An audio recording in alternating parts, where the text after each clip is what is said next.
Welcome to the Clean Truth, where we like to call bullshit on the status quo. What is up? Welcome back to the Clean Truth. I'm Don. Silver Fox is back, full on camo. You look like you're about to go deer hunting. A lot of camo today. Sorry about it. No problem. We got a cool show today. This is going to be a good one. We have Major League ball player Mike Myers on the show. Say hi, Mike, real quick. Oh, what's up? Sorry, I stepped away for a second. I caught you in mid-drink. Red is still gone. So, Ben, you're the co-host for a while, man. I love it. She's on the West Coast, holding it down. Yeah, she is in Salt Lake City training our staff out there at our new warehouse. So, let's get this started. We've been doing bullshit product reviews, so I'm going to do that first. I like it. Last week we did... What did we do last week? We did your knife in the book. And the book. Yeah, that was a good book. So this week, it's your turn for show and tell. What do you got? Today I brought in my AirPods because I think it's a good debate that you and I have. We were talking about this weekend. You're in the airport and you had your OG earphones in, still connected to the same ones I'm phone. wearing now. And I had the AirPods in, and you said, I thought all the cool kids were just supposed to wear one AirPod, not two AirPods. And so, funny enough, now we're on a conference call with Mike, and we both got old school AirPods in. Mike, you're the guest, man. Yeah. What's your opinion on AirPods? You got a pair? I do have a pair. I appreciate them on plane rides and traveling, that sort of thing. Maybe if I had a desk job, I would appreciate them. But I'm out when it comes to working out in them. There's nothing more frustrating than those popping out and then bouncing all over the gym, and then you play hide and seek with your AirPods. Good point. Valid point. All right, I don't even have to ask you. I know you love them. You're kind of bougie like that. Me, I hate them. I think they're dumb. What do they cost? $300? No, it's like $150 at Costco. I think they're $150. Okay, $150 for some AirPods. A guy like me with small ear canals, I'm going to sneeze. One's going to fucking fall out on the floor. I'm not going to find it, and then I'm out $75. Mm-hmm. And here's the thing. These ones that I'm wearing in my ears right now, How many pairs? they're free. How many pairs of those do you have in your sock drawer? I might have 10 pairs of them. I bet you So do. guess what? They're free. And if I lose one, Are you you got the wireless, or are you still plugged into the phone? no, I'm plugged in, baby. Full on cord. Free 95. Yeah, but like if you were gonna go to a public gym, like what's your play there? Like I know you have your own gym at the house, but you know you're traveling, you're going to the public gym, and you just can't blast your own music. And now you got your headphones hooked up to your phone. So I have like little small mutated ears on this big fat nugget of mine. And so I have to wear like the I wear the Beats, but I wear the ones that wrap around your ear. Over the ear beat. Yeah. He's gonna have a little bit of a seatbelt, Mike. Yeah, no, I those are probably my preference to work out in. Yeah. They're not like big bulky like the noise canceling, but they don't fall out like the AirPods. Right. Those are all for show. 100% for show. The beats to work out that are over your ears. It's like wearing earmuffs to go to the beach.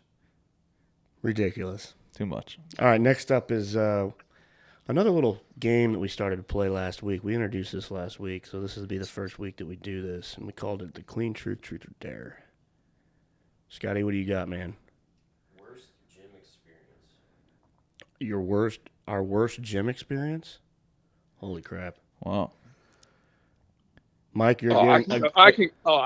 can go first. Yeah, please do. Oh, definitely any birthday I've ever had with Ben. Ben's birthday presents are the worst. He completely the worst. He thinks that it's just like kill you in the gym, and that's like the greatest birthday you've ever had. So I think we should... It typically involves a 10 by 10 with a 225, and you're going to squat that in 10 minutes. So I think we should probably preference this.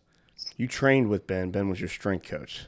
For those of you, we'll get into that in a second. But you mentioned, you mentioned that, and I'm like, everybody's probably like, well, what the hell has Ben got to do with this? But No, it's just I wanted you to have something to remember me by on the next day and the day after and then the day after. So it was like the birthday present that kept on giving. So, Yeah, for the next week. Exactly. What's your worst gym experience? Worst gym experience? Man, Mike set the bar pretty high. I think my worst gym experience was my mentors said that I was short, a lot of short jokes, which is valid. Used to make me squat to a milk crate because they didn't think it was fair if they were 6 feet tall that they squat to the same depth as I did. So they found a milk crate, and I had to learn how to squat to the depth of a milk crate, and that was pretty miserable for a long period of time. So it wasn't just like the worst one time; it was the worst like multiple years time. Is that where you got that goofy ass range of motion you got? That's Mike, you ever seen this? That's probably why I go down so low on a squat. Yeah, you talking about how Ben squats like his butt touches ankles? Well, it looks like he does a good morning. It's like the most unorthodox squat. So maybe that's why Yeah, the milk crate is the reason. What about you? I mean, worst gym experience or most embarrassing? I can most embarrassing was probably the very first time that I ever got under an incline bench. And I hadn't been lifting that long, so you're talking, man, 99, 2000, maybe something like that. I don't even remember. I got onto the incline, and I'm again, very unexperienced. Right. Well, I didn't know that the big plates weighed more than the smaller ones. I'm talking 135 on an incline. And I got underneath this, lifted it out of the rack, and it completely fell on my chest. I couldn't get it up. And then some big meathead in front of me, never forget it, man. He come over and he picked it up with one hand, picked it up and then racked it, and then started laughing at me. And he was like, "Hey, kid, that ain't a flat bench." And then turned around and started going about his day. You just thought they were all the same. Yeah. I was impressed. Better, man. So that was probably my most embarrassing one. Worst gym experience was training with the two guys that I used to compete with a lot. That some of the workouts they put me through were brutal.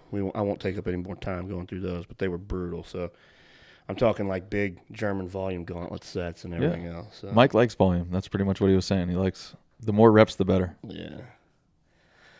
All right, Mike. Introduce yourself, man. Tell everybody who you are. Mike Myers. So like we just talked about, went to Ole Miss, pitched down there. I'm originally from Ohio. Got to know Ben. I got drafted in 2013 by the Cardinals. I believe Ben became the Ole Miss strength coach. Same time in the fall of 2013. Yep. And so that's who trained me for my first 2 years of professional baseball in the off season. So that's how Ben and I got close. Was with the Cardinals until this past off season. Now I'm with the Angels. Nice. So that's kind of quick, and I know Don's big Cardinals fan, so Absolutely. that was kind of cool, and how I got hooked up with Don. Scott's sitting here snubbing his nose at us in the background. He's a huge Nats fan. Mike, do you know how shitty painful it was? I took this little shithead to Washington with our operations guy when the Nats won the National League pennant against us. Yeah, they caught fire at the right time. It's kind of really any sport. Most of the time, the champions just kind of catch fire at the right time. I had to sit in the center field bleachers and eat that one. with your Cards jersey on. Yeah, with my jersey on, all night. Yeah, but I'm sure that atmosphere was out of control. Oh, it was great. It was cool. Cool to be a part of it. So I got on here your old Miss days. So any dirt on Ben? Dirt on Ben. PG dirt. We got to keep this PG. Yeah. The podcast dirt. So I would say Ben and I's relationship maybe started off a little rocky. I don't know if Ben remembers this. So I just gotten back after being drafted, come into the weight room, consider myself fairly strong, especially lower body wise. And I remember it was kind of really before Ben even started training me. I was doing some step ups, I think with at least 2 plates, if not more. And Ben came over and started talking trash about how he heard I was strong and, why wasn't I doing more weight? What was I doing? He was wasting my time. And I was like, who is this guy I've never met before coming in here acting like he's going to tell me what to do? I said, this guy, seriously, looks like he's squatting, just walking around. and he's telling me what to do. Like, this is unbelievable. So that was my first experience with Ben. But things quickly turned around, and we were good. I don't remember that at all. That's fantastic. Hilarious. I could picture that. I could totally see that. I love it. But yeah, no, Mike's he definitely had that college strength coach, like, like toughness. And I'm like, dude, I don't know what you're talking about, but like. But you like a competition and you like the banter, so I think that's why we got along and challenged each other. Yeah. I mean, I would have probably started out with like, "Hey, I'm Ben. I'm the new strength coach," before I would have went with that line. But it worked out. No doubt, we're still friends. Exactly. I could see that. I got to know these guys, man. I got to see the culture they built here at UNCW. It was pretty cool. So I could only imagine at a school like Ole Miss, where the baseball program specifically is like a religion down there. It's pretty unbelievable. I think that's going to be a bucket list item for Don. What did you think, Mike? Absolutely. Is Don a left field guy or a right field guy? Don's a right. I can't say I know Don super well, but just based off of listening to some podcasts and seeing his Instagram, he's absolutely a right field guy. 100% agree. What's the difference? Go ahead, Mike. Right field is where the students and so every home run that Ole Miss hits, they throw beer in the air, and like some professor did a study, it's like 980 beers are wasted in right field every home run. Jeez. Yeah. So you're right. You're a right field guy. So what's the left field?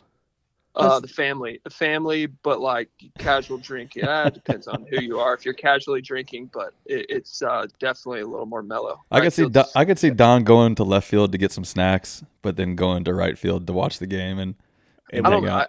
I got him starting out in left field, trying to, just hang out, and then quickly seeing what's going on in right field and sneaking over to right field. For sure. I think it would be. You gotta. The Grove is, you got to check out the Grove though. I think it would be a snack like recon mission. I would sneak over there and steal their snacks and then go back and exactly find some nice people that have hot dogs and then you head back over. Dude, there ain't nothing better than a summer baseball game, especially in St. Louis, in the bleachers. Like, I would pay more money to sit in the bleachers than I would to sit on a right field line or on a first base line. Like, just the atmosphere at a ball game, especially in St. Louis. I've only been there once. It's crazy. Like, I know you're going to hate this statement, Don, but the bleachers is what makes Wrigley. Oh, for sure. Like they are so rowdy, and that's one of my favorite things about playing at Wrigley is walking out to right field into the bullpen, and when we start walking out, all of right field stands up, and you could hear just about every name under the sun. That's fantastic. Oh man. So, all right, let's talk about something serious real quick, Mike. How have you been staying in shape through all of this pandemic stuff, man? Are you training at home, or I know you were talking to Ben and I a little bit, before we started the show about some of the ways you've been training and staying in shape, but yeah, so basically I flew home March 19th from spring training. We were supposed to head to LA on the 20th. So spring training was pretty much over. And on my flight home from Arizona, I just got on Rogue and kind of ordered as much stuff as I thought would be beneficial to me. I was just going to stay at my parents, and they already had, the standard, home gym set up where, you got a rack, but, only 300 pounds in plates. You're a Rogue guy? Rogue is Columbus. So he is Ohio. Oh, yeah. Man. So all right. Well, it's good to see you. Talk to you later. So so it was down the street, and at the time on their website they said I was going to get it the next day, and so I valued that as pretty huge during all this, and it ended up taking about a week or so to get it. And I know that people ordered stuff about a week after I did, and I don't know if they've still got it. It's unbelievable. I didn't realize that you had ordered things before you ever even got feet on the ground. That's some forward thinking, which fits your personality. I just knew that the gyms were going to be closed, and I knew so my brother-in-law, Josh Sear, he actually worked with Ben at Ole Miss. He's the strength and conditioning coach at Kansas State for baseball. So I have a huge advantage. I view it as a huge advantage. Like he's here at my parents with me, training me every day. That's awesome. So that's been huge. And then I just have the catcher at the high school that I went to. He's going to go play college next year. He's been catching me. My catch partner actually plays for the Dodgers. And then in the last couple of weeks, we started facing some local pro guys, and that just kind of been doing it that way, and just kind of waiting to see what's going to happen. Is there like an indoor facility there that you've been thrown in, or just outside? Yeah, there's an indoor facility, and then we've also been throwing outside. So Ohio was cold until about 2 weeks ago. Yeah, that's why. So just kind of like wet and rainy. So yeah, no, we were inside, and then we'll get outside when we can. Mike, not to brag on you or anything like that, and I know you don't like to necessarily like just talk about yourself or your accomplishments, but do you think you're definitely in the top 10% of doing more in Major League Baseball, like the guys that are back home wherever they are? Do you think you're definitely doing more than 90% of the guys out there? Like what's your feeling like talking to friends and family about, are they doing the same as you, or are there a lot of guys that are just going bow hunting and fishing and enjoying the golf courses? I would say now that the weather's changed, guys are starting to do more. We're getting closer, but I would say very few guys did what I did off the bat. Yeah, I agree. Which gave me a huge advantage. And I mean, as you know, baseball is, I mean, it's so different based off body types and who needs what. So I would say very few guys were doing what I did just because I had the ability to do what I did. Some of that was thinking ahead and ordering all that stuff before things got super crazy. And then some of it was just, I had a good setup here at home with, some connections and things I was able to do that probably a lot of guys weren't able to do. For sure. What kind of communication have you had with the rest of the team? I know, like, pitching staffs, especially on the big league level, like you guys are all real tight, and it's kind of a real tight group of people. So, like, do you talk to the other guys a lot to see what they're doing, and how's that communication going? It's been weird because guys are all over the country and kind of in all stages of life. Some guys are taking advantage of the extra family time. Some guys are, like myself, are going crazy. I think everybody's probably going a little bit crazy. But yeah, no, we got a group text going. There's a group text with just the pitchers, and then there's a team group text. And then we've had some Zoom calls, done that sort of thing. But yeah, no, it's a super, super weird time. And, also it's been cool because, I feel super included as the new guy that's came over, just being a part of those group texts and stuff. Because I really only spent a couple of weeks with those guys. Yeah, nice. It's crazy. How's old Pujols? He's good. Had much interaction with that guy? He's pretty quiet, kind of goes about his business. But man, like it's cool getting to be around him after being in St. Louis. And also I got to experience him coming back to St. Louis for the first time last year. And so it was pretty easy to see what he meant to the city of St. Louis. I mean, he hit a home run to give them the lead and got a standing ovation, which I remember. I watched it. Yeah, which was bizarre. Yeah. But at the same time, like I'm telling you, it's like I don't know. I don't know what you guys have been doing. I've had a lot of extra time on my hands, and at one point we were looking at, me and a couple buddies were looking up like his stats from when he was in St. Louis, and they are just video game numbers. Yeah, they're absurd. For sure. So, well, what is your opinion on this upcoming season? Like, I've seen MLB Network and the proposed plan for the season. What's your opinion on all of that?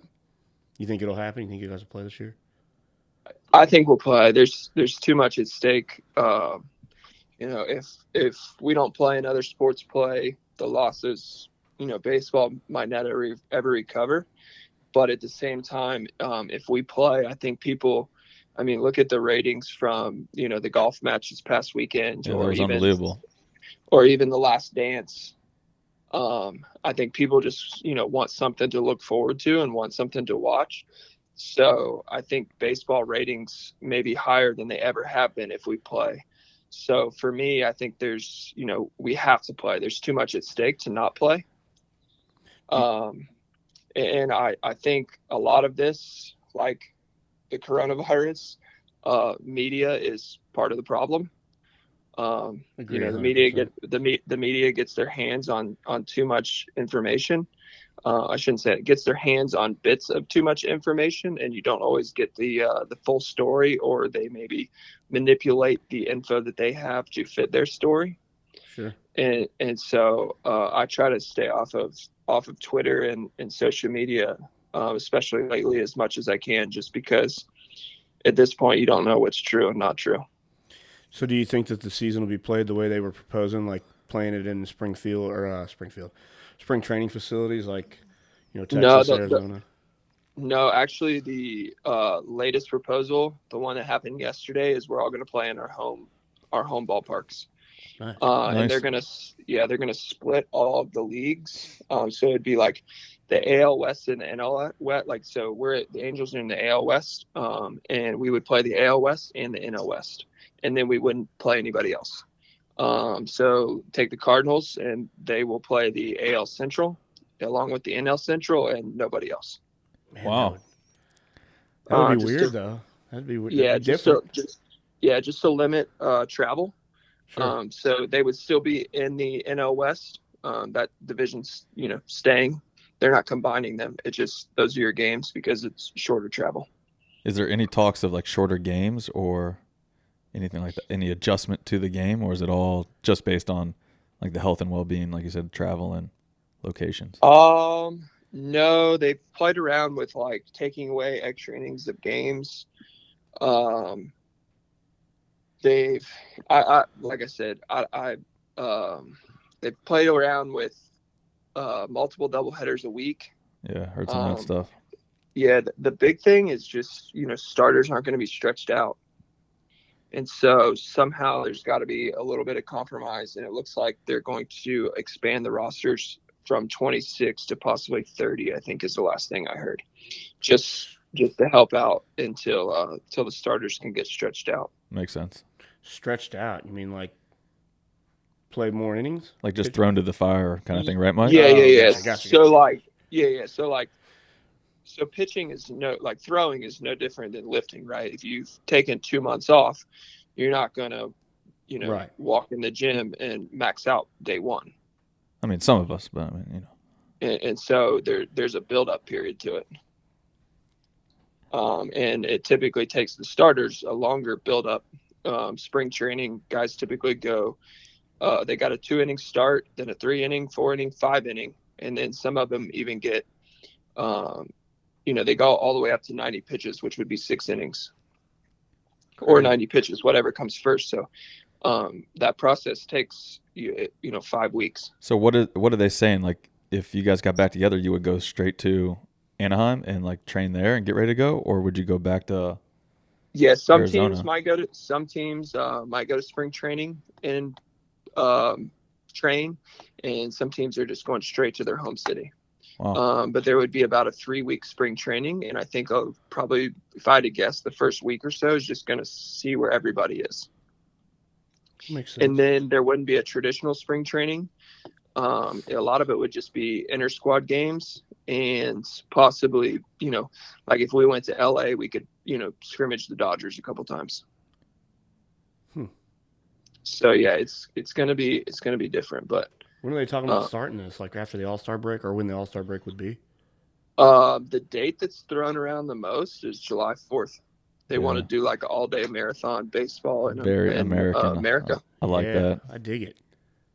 So yeah, no, we got to decide soon, because if July 4th happens, I think spring training 2 starts June 10th. Nice. Mike, are you nervous for like minor league guys? Obviously, you've been removed from that system for a while, but Don and I still run into a bunch of minor league guys that are here in Wilmington. There's some guys that are actually training at my house right now. Are you nervous for those guys, like to see what happens? I mean, I know that's not your kind of wheelhouse anymore, but I know you still have friends that are in that system. Yeah, what do you mean nervous? Like, are you nervous that like they're going to worry about the big league side of things, but like the minor league programs? You know? Well, yeah, for sure. We have a union, Right, so for sure. They're going to that's take care our of them. advantage. Good point. Second of all, I mean, yeah, I mean, it stinks for those guys, but at the same time, the reason we can play is because all of our games are going to be on TV. Good point. Like fans aren't going to be allowed, and so it's going to be tough for a minor league team to make sense or make money because can't make money without anybody in the stands. But however, so they might not play in the traditional sense of the normal minor league season, but I find it hard to believe that teams are going to allow just development to go away for a complete year and be like, hey, see you next February. Yeah. Like, I feel like they're going to have to do something in some capacity. I just don't know what that's going to look like. I feel sorry for college baseball the most, I think. College baseball is going to be at an all-time high as far as talent level for the next 3 years. But I mean, for this season, for like senior guys. You mean this past one that they just finished? Yeah, that would have been rough. But the cool thing is a lot of them get to come back if they want to. Right. And so between that and then the way the draft is working, literally college baseball will probably be the best like talent pool it's ever had next year. So I actually think it's going to affect a lot of the high school seniors more than the college seniors. Because the college seniors, a lot of them, depending on the school, are having the opportunity to come back if they want to. But now you have essentially the 2020 team is, still there, and you have these college or these high school seniors coming in, trying to fight for spots. Makes sense. So I think you're going to have an increase in redshirt guys and guys that just don't get to play because of that. Yeah, for sure. It's going to be tough. Man, I hope they bring it back. I want to see some baseball, man. I'm ready to. Yeah, I think. I've been watching the Korean League. League. Everybody needs baseball. Everybody just needs something to look forward to. I mean, look at how big the Last Dance was. I've been watching the Korean League baseball games. You want to talk about frustrating?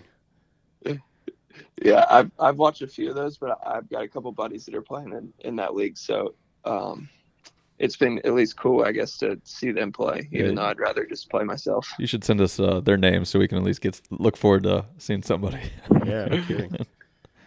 Yeah, I can do that. That'd be good. Speaking of friends, man, one of the questions I had on here to ask you was, what do you think the best big league teammate that you've ever played with is so far? Ooh. Adam Wainwright. Not even close. I've heard that a lot. So probably the best human I've ever been around. I've heard that a lot. So I'm really good friends with Kyle McClellan. I don't know if you ever got a chance to meet him when you were around St. Louis. I know him and Adam are pretty close, and they've worked together on a lot of charities. One of them, the Brace for Impact charity that Kyle and his wife has. They just started their 30 for the Kids, or it's starting June 1st. And, I was blessed to go on a trip last year to Haiti with Kyle and a bunch of guys from First Form. So then that's all Kyle talked about was, how good of a dude that Adam Wainwright was. So yeah, Adam Wainwright is going to change the world. And like, I truly believe that. And baseball was second. Nice. That's pretty cool. So, I mean, he's used his platform better than anybody I've ever seen. It's unbelievable. Don, you should actually look into this. So Adam has a charity called Big League Impact. Yeah, and they partner with Yahoo. And I don't know if you're a football guy at all, but every year you can play fantasy football with various Cardinals guys in a league. For a donation. It's pretty cool. There's a draft during the day before one of the night games, and I played in it 2 years ago, and you just you draft with the fans, hang out with the fans that are going to be in your league. So it's pretty cool. I never got into the fantasy sports, man. I know, but this might get you back in there if you. It's cool, yeah. No, I mean, I did ESPN's fantasy baseball league one time, but it was a pre-generated thing where you just, you named your team, and then Fantasy baseball is a lot of upkeep. it's a lot. Yeah, fantasy football, man. It's one day. Yeah. Like, you know what I mean? It's one day a week. But I would say if I were a fan of a team, like just that day, that donation to play in that league would be worth it. Because literally you could be sitting next to Adam, drafting a fantasy football team. That's pretty cool. That'd be sweet. And it takes at least 2 years ago, the one took place at Busch. So it's pretty cool. Man, I miss that place. I can't wait to go back there. There's a few Cardinals jerseys in this office right now, Mike. We're kind of surrounded by it. What are some? Scott's pointing at his Nationals hat. Get that shit out of here. What are some of the highlights from playing in St. Louis, man? I'm a St. Louis kid, so I don't know. Were you living there during the season? Did you have like a loft? No, I lived in Central West End. It's where a lot of guys lived. Yeah. It's kind of like the young area. I did a lot of work down there. Yeah, no, Central West End's awesome. One of like the coolest things about St. Louis, so being an Ohio kid, like, you got the Reds, the Indians, just never paid attention to it. But then going to school in Mississippi, everybody down in Mississippi is a Cardinals fan because of the radio back in the day. Yeah, KMOX. Yeah, and so when I got drafted by the Cardinals, there's actually a lot of my friends are from St. Louis that went to Ole Miss. It's only about a 5-hour drive. And so I got to hang out with them, and see them quite a bit, which was kind of cool. Sweet. So, yeah, no, it was fun. Well, before we wrap this up, I got one final question. Who's winning the World Series this year? The Angels. Come on, man. You think I was going to say anything different? We got the greatest player in the world, and I believe I believe the best third baseman in baseball. Yeah, I figured that with Scott, is that what you guys said? Yeah, I figured he would appreciate that. I think he's one of the toughest outs in baseball. I faced him a couple times. He's just so balanced. So no, I think we'll be pretty good. We can swing it, that's for sure. But that's nice. That's nice to have when you're a pitcher. People that can generate some runs for you. Exactly. So it'll be interesting. Baseball is going to be way different than it has in the past because of 82 games. Think back to last year, and I think a month in, weren't the Mariners the best team in baseball? Yeah. And so, I mean, that's halfway through, and they were the best team in baseball. Any predictions on your end, Ben? I think it's going to be, like Mike said, it's going to be fast and furious. And I think I feel like it will be more like playoff baseball from the start. Don't you, Mike? Like that kind of feel, that kind of buzz? Yeah. Every game's going to matter. And I saw something that like 82 games in last year, I think there were still like 22 teams or something that had a chance at the playoffs. Wow. So no, it could make for one of the most exciting like playoff races in baseball history, just because the 82 game, I know that sounds crazy. The 82 games is a sprint, but it's only, half the games, and the way baseball works, especially professional baseball, it takes one hot month and you could, jump out ahead of everybody else. For sure. That's awesome. Cross our fingers. Yeah. Well, I mean, it's no secret. You know who I want to win everything. So, Mike, thanks for the time, man. I really appreciate it. This was no problem. This was fun to do, man. We'll have to do this again. Appreciate it, Mike. I enjoyed it. I enjoy clean eats. Been crushing those meals. Awesome. So appreciate you guys. Yeah. One more thing. Go Birds. All right, that's fair. I'll give you that. All right, man. Thank you so much. I appreciate it. Yeah, no problem. All right, guys. Till next time.